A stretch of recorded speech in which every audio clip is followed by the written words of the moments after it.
Hello friends, investing ज्ञान में आप सभी का स्वागत है। आज हम बात करेंगे रिलायंस इंडस्ट्रीज़ के बारे में। रिलायंस इंडस्ट्रीज़ शेयर मार्केट का आजकल सबसे हॉट टॉपिक हो रखा है। सभी लोगों को इसके बारे में बहुत कन्फ्यूजन्स हैं कि इस प्राइस पे शेयर लें या ना लें। अब इसका राइट्स इशू आजकल आया है, तो लोगों को लग रहा है राइट्स इशू के बाद कभी इसका प्राइस फिर से फॉल तो नहीं कर जाएगा। जब अभी ये रीसेंट क्रैश हुआ था तो ये स्टॉक 875 रुपये तक पहुंच गया था। उसके बाद इसने 1600 रुपये के हाईज़ बना के अब दोबारा लगभग 1450 रुपये पे ट्रेड कर रहा है। तो लोगों के दिमाग में जो संशय है ये होना बहुत आम है, इसमें कोई गलत नहीं है। लेकिन इस संशय को दूर करने के लिए हमें स्टॉक मार्केट में इस शेयर की एनालिसिस करनी चाहिए, जिससे हम ये पता लगा सकें कि इस शेयर को लेने का सही भाव क्या हो सकता है और इस भाव पे शेयर बहुत महंगा तो नहीं है या बहुत सस्ता तो नहीं है। तो इस एनालिसिस को करने के लिए हमने क्या किया, हम रिलायंस इंडस्ट्रीज़ की वेबसाइट पे गए। वहाँ इन्वेस्टर रिलेशनशिप में फाइनेंशियल रिपोर्ट्स में जाके हमने इनकी Q4 की रिज़ल्ट्स की प्रेजेंटेशन डाउनलोड की। उसमें हमने देखा रिलायंस इंडस्ट्रीज़ बेसिकली 3 सेक्टर्स में काम करता है: petrochemical, oil and gas, retail और डिजिटल सर्विसेज।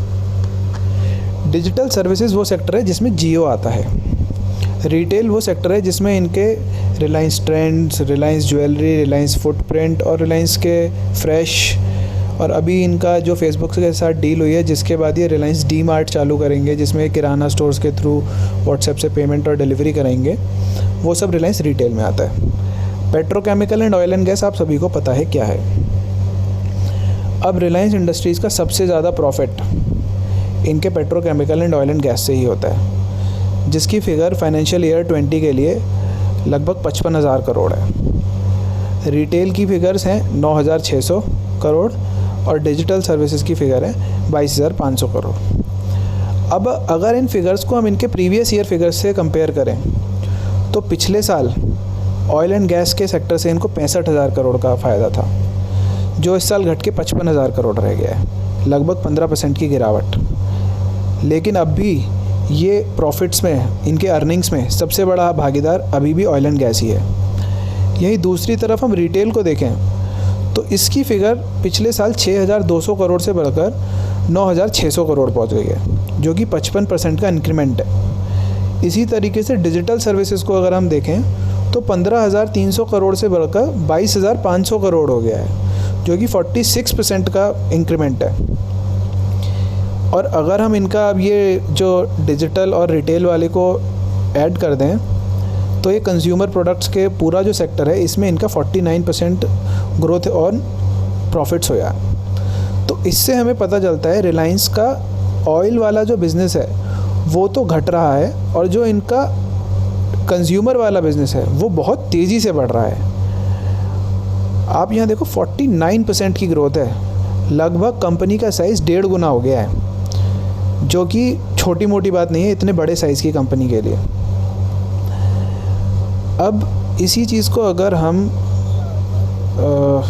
पाई चार्ट पे देखें तो जियो पिछले साल 17% कंट्रीब्यूट कर रहा था इनके एबिटा में, इस साल ये 24% कंट्रीब्यूट कर रहा है। इसी तरीके से जो इनके रिटेल वाला सेक्टर है वो 6.9% कंट्रीब्यूट कर रहा था, जो कि अब 10.4% कंट्रीब्यूट कर रहा है। ऑयल एंड गैस का सिकुड़कर 42% से 33% रह गया है। तो इस समय पर अगर हम इनका एबिटा देखें तो उसमें जो कि पिछले साल 24% की भागीदारी थी कंज्यूमर प्रोडक्ट्स की, वो इस साल 35% पे पहुंच चुकी है।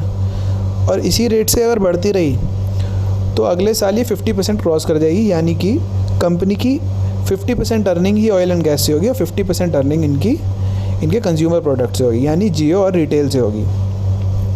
और अभी रिलायंस की जितनी भी डील्स हुई हैं, फेसबुक हो गया, सिल्वर लेक हो गया, बाकी जिन भी कंपनियों ने स्टॉक्स ख़रीदे हैं सब ने जियो में इन्वेस्ट करा है, जो कि इनकी कंज्यूमर वाली लाइन ऑफ प्रोडक्ट है।